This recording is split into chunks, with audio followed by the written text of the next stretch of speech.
Hi, okay, I'm Merritt Holloway, the super serious seamster, and I'm back with part two.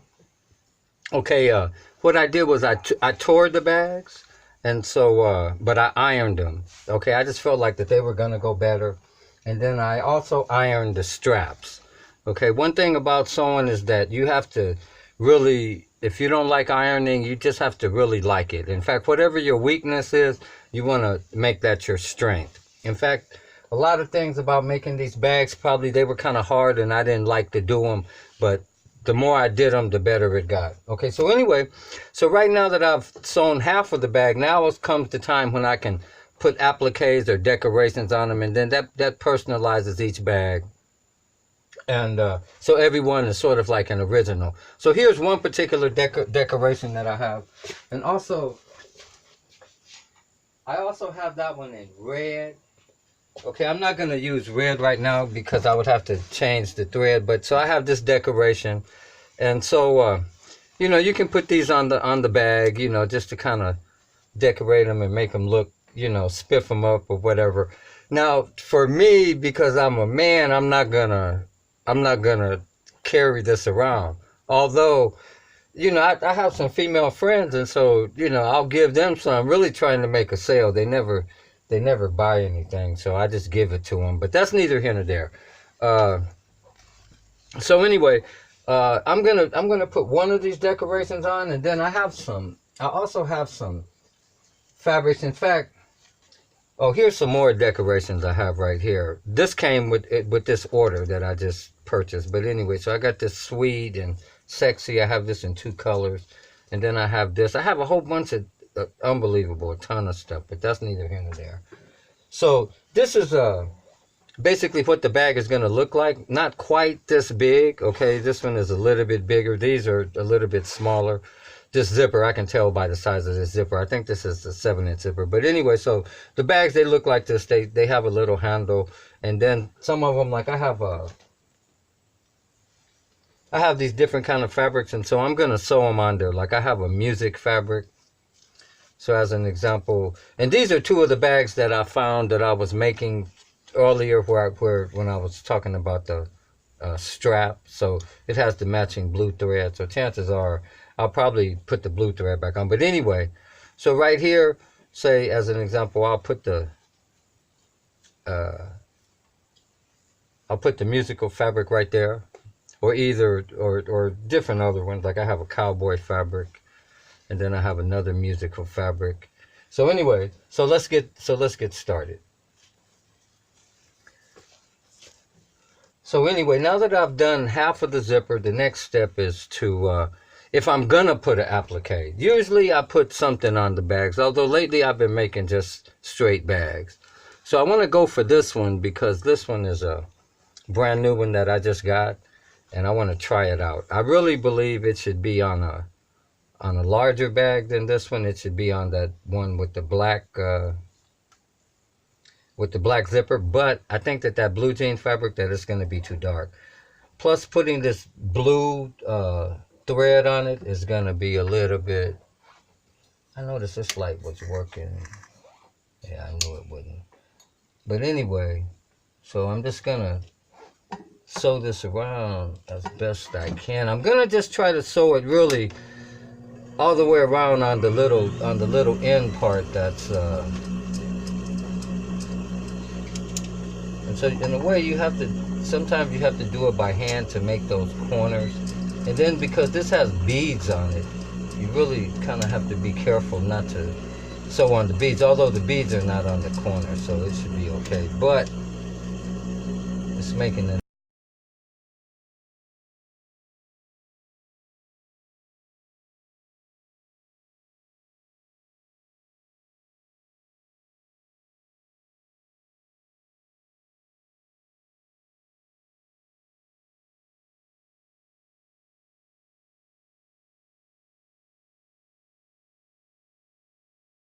work.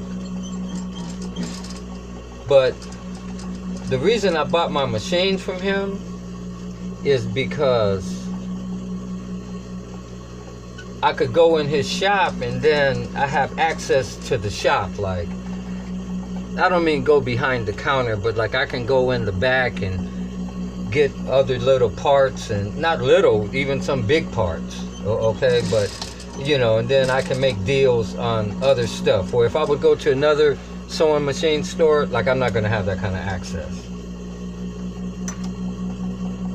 Where this guy, and I mean, I bought some really nice stuff from him. I got like some big old leather hides and a bunch of stuff like extra drawers, all kind of stuff. Okay, anyway, so see how that would look like that? So there you go. So probably I wouldn't necessarily spend that much time on doing that. And then also, yeah, I really once I get my dining foot, I'm gonna come in and I'm gonna do a tack on each one of these. Well, you know what? Let me just do it right here. Okay, so the way to do this is gonna be, I'm gonna turn the stitch to 0, okay, and then I'm just gonna just, you know, 5 or 6 times, and just hit that in the middle of the leaf. Okay, and just hit it in the middle of each leaf. Then that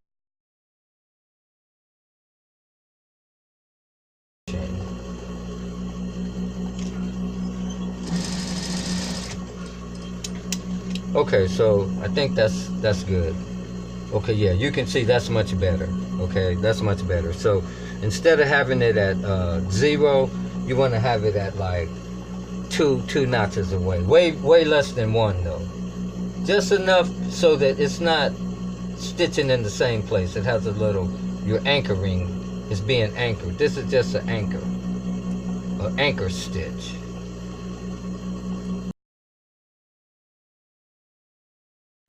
I commend those people. Although I might make a quilt. I never thought of myself as a quilt person, but I didn't realize how intricate and just unbelievable that they were. I've been watching some YouTube videos on quilts, and they're like really, a lot goes into them. In fact, I want to make a music one, but this lady made one for me, Lena, and so if I never make one, I just been using that one, and that's so beautiful. Plus, she made it extra long. That's how I wanted it. Okay, so anyway, so that one is done. I did a lot of extra work, but so now I'll make things move a lot faster. Okay, so as an example, I have sexy right here, but I'll leave that one. Okay, but sexy would be similar, like doing this one. Okay, so what I'll do is I have the peace sign and I have a cowboy, and actually I need to make a couple of these cowboy ones for this lady. I said I was going to give some to her sons. They live in Las Vegas, and they came to visit at the church where I play piano, and I told her I wanted to give her a couple of these. So basically I'm going to sew this on here like that, and when I sew them one at a time, I say fabric. But what I'll do is that I'll open it up and look at it like that, and then I can see that this needs to be pretty close to the top right there. So that way I have this little bit of edge down here, and then I'm gonna kind of square this down at the bottom. So these I need to sew them basically as far to the top as I can. But I'm not gonna sew it over that stitch. And so basically what I do, because I'm really trying to save fabric, so I kind of look, and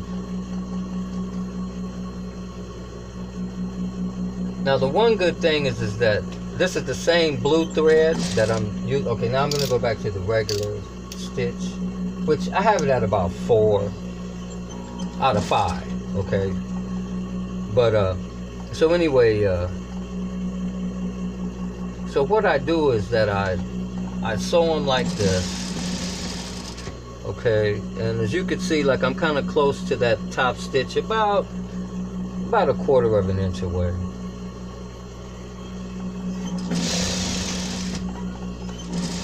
And so then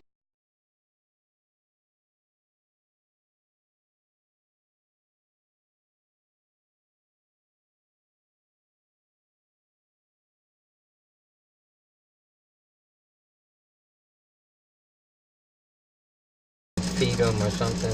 Fashion Institute, Design Merchandising, or something like that. But anyway, I went to LA Trade Tech. I went through their fashion design program. I didn't graduate from there, but I learned a lot of stuff. I learned pattern making for men. I learned women's gown draping, sample making, all kind of stuff. Tailoring.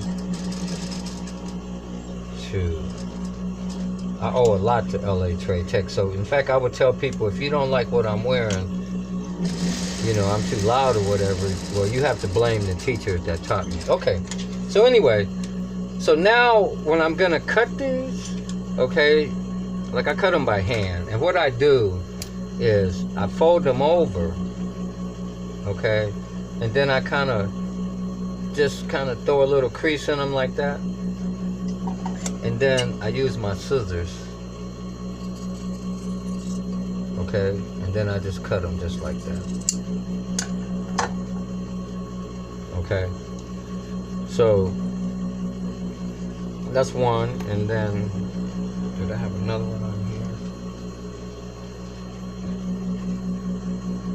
here? Okay, so then here we go. So here's another one. Now on this one, it's on this one, because it's on both sides. Then when you cut it, you're still cutting it the same way, but it's gonna be backward, sort of, or upside down.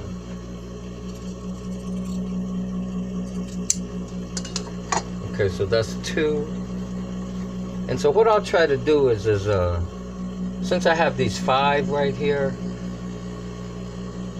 my back is kind of hurting, but I'll keep on going, and I'll put in part 3. Okay, so that way I make a little progress, because I'm 30 years behind on making these videos, so I need to try to catch up. So anyway, I guess from here I'll go back to the zipper foot, okay, and then I'll start to okay, I have to overlock this edge first, right here,